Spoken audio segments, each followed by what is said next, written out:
ನಟಿ ನಿರ್ದೇಶಕಿ ನಿರ್ಮಾಪಕಿ ಪ್ರಿಯಾ ಹಾಸನ್ ಅವರು ಈಗ ನಮ್ಮ ಜೊತೆ ಇದ್ದಾರೆ. ಸೊ ಅವ್ರನ್ನ ಮಾತನಾಡ್ಸೋಣ. ಮೇಡಮ್, 79ನೇ ಸ್ವಾತಂತ್ರ್ಯ ದಿನಾಚರಣೆಯನ್ನು ಆಚರಣೆ ಮಾಡೋದಕ್ಕೆ ಫಿಲ್ಮ್ ಚೇಂಬರ್ಗೆ ಬಂದಿದ್ದೀರಾ. ಸೊ ಒಂದು ಸ್ವತಂತ್ರದ ಬಗ್ಗೆ ಹೇಳೋದಾದರೆ, ನಮ್ಗೆ ಆಲ್ರೆಡಿ 79 ವರ್ಷ ಆಯಿತು. ಸೊ ಎಷ್ಟು ಖುಷಿ ಇದೆ, ಇವತ್ತಿನ ಒಂದು ಸಂಭ್ರಮಾಚರಣೆ ಬಗ್ಗೆ ಏನು ಹೇಳ್ತೀರಿ ಅಂತ? ಎಲ್ರಿಗೂ ನಮಸ್ಕಾರ. ಎಲ್ರಿಗೂ ಸ್ವಾತಂತ್ರ್ಯ ದಿನಾಚರಣೆಯ ಶುಭಾಶಯಗಳು.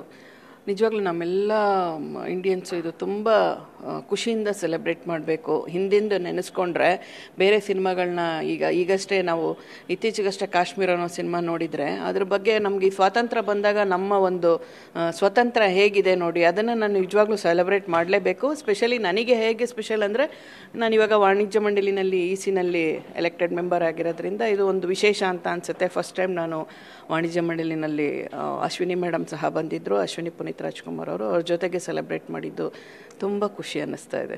ಮೇಡಮ್, 79 ವರ್ಷ ಆಯಿತು ಸ್ವತಂತ್ರ ಬಂದು, ಮಹಿಳೆಯರಿಗೆ ಸ್ವತಂತ್ರ ಸಿಕ್ಕಿದೆ ಅಂತ ಅನಿಸುತ್ತಾ ನಿಮಗೆ ಕಂಪ್ಲೀಟ್ಲಿ? ಖಂಡಿತ ಇಲ್ಲ, ಯಾವುದೇ ಕಾರಣಕ್ಕೂ ಇಲ್ಲ. ಇದಕ್ಕೆ ನಾನು ಜಾಸ್ತಿ ಟೈಮೇ ತಗೊಳ್ಳಲ್ಲ.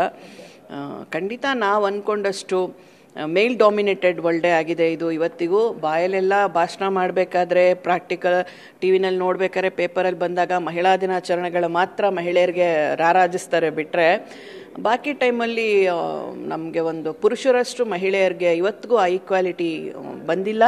ಅದು ಯಾವಾಗ ಬರುತ್ತೆ ಅನ್ನೋದು ಗೊತ್ತಿಲ್ಲ. ನಿಜವಾಗ್ಲೂ ನಾವು ಇದ್ರ ಬಗ್ಗೆ ಎಲ್ಲ ತುಂಬ ಮಾತಾಡಿದ್ದೀವಿ, ತುಂಬ ಹೋರಾಟಗಳನ್ನ ಮಾಡಿದ್ದೀವಿ.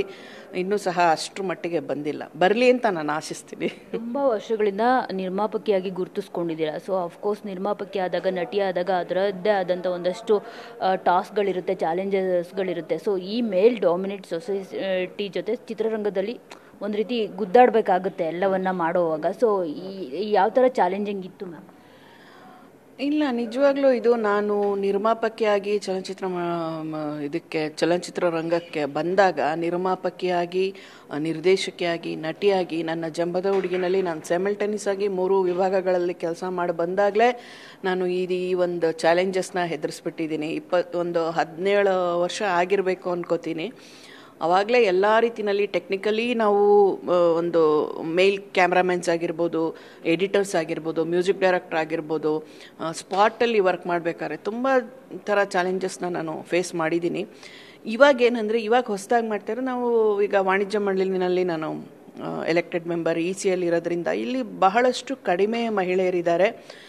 ಯಾಕಂದರೆ ಇಲ್ಲಿ ಏನೇ ನೀವು ನಟಿಯಾಗಿ ಬನ್ನಿ, ಏನೇ ಆದ್ರೂ ಇಲ್ಲಿ ಅವರು ಇವಾಗ ನಾನೇನು ಮೇಲ್ ಡಾಮಿನೇಟೆಡ್ ಅಂತ ಹೇಳಿದೆ, ಆ ರೀತಿಯಾಗೇ ನಡೆಯುತ್ತೆ. ಬಿಟ್ಟರೆ ನಮ್ಮ ಒಂದು ವಾಯ್ಸ್ ರೈಸ್ ಮಾಡಿದಾಗಲಿ, ನಾವೇನಾರ ಹೇಳಿದಾಗ ಅಷ್ಟು ಒಂದು ಪ್ರಾಮುಖ್ಯತೆ ಸಿಗಲ್ಲ. ಬಟ್ ಓಕೆ, ಮುಂಚೆಗೆ ಕಂಪೇರ್ ಮಾಡಿದ್ರೆ ಇವಾಗ ನೋಡಿ, ಜಯಮಾಲಾ ಮೇಡಮ್ ಒಬ್ಬರೇ ಮಹಿಳಾ ಅಧ್ಯಕ್ಷರಾಗಿರೋದು ವಾಣಿಜ್ಯ ಮಂಡಳಿನಲ್ಲಿ. ಬಿಟ್ಟರೆ ಬೇರೆ ಇನ್ಯಾರೂ ಆಗಿಲ್ಲ. ಇವಾಗೆಲ್ಲ ನಾವು ಧೈರ್ಯ ಮಾಡಿ ಬಂದಿದ್ದೀವಿ. ನೋಡೋಣ ನಮ್ಮ ವಾಣಿಜ್ಯ ಮಂಡಳಿನಲ್ಲಿ ಎಷ್ಟು ಮಟ್ಟಿಗೆ ನನಗೆ ಸಪೋರ್ಟ್ ಮಾಡ್ತಾರೆ ಅಂತ. ಬಟ್ ಪ್ರೊಡ್ಯೂಸರ್ ಅಸೋಸಿಯೇಷನಲ್ಲೂ ಇದ್ದೀನಿ. ನಮ್ಮ ಒಂದು ನಿರ್ಮಾಪಕರುಗಳು ಎಲ್ಲ ನನಗೆ ತುಂಬ ಸಪೋರ್ಟಿವ್ ಆಗಿದ್ದಾರೆ. ನಿರ್ಮಾಪಕರಾಗಲಿ, ಡಿಸ್ಟ್ರಿಬ್ಯೂಟರ್ಸ್ ಆಗಲಿ, ಅವರೆಲ್ಲ ತುಂಬ ಸಪೋರ್ಟ್ ಮಾಡ್ತಾರೆ, ತುಂಬ ಸಪೋರ್ಟಿವ್ ಆಗಿದ್ದಾರೆ. ಇನ್ನು ಮುಂದೆ ಸಹ ಸಪೋರ್ಟ್ ಮಾಡ್ತಾರೆ. ಇಲ್ಲೂ ಸಹ ನನಗೊಂದು ಒಳ್ಳೆಯ ಸೇವೆ ಮಾಡೋ ಅಂಥ ಅವಕಾಶಗಳು ಸಿಗುತ್ತೆ ಅಂತ ನಾನು ಭಾವಿಸ್ತೀನಿ.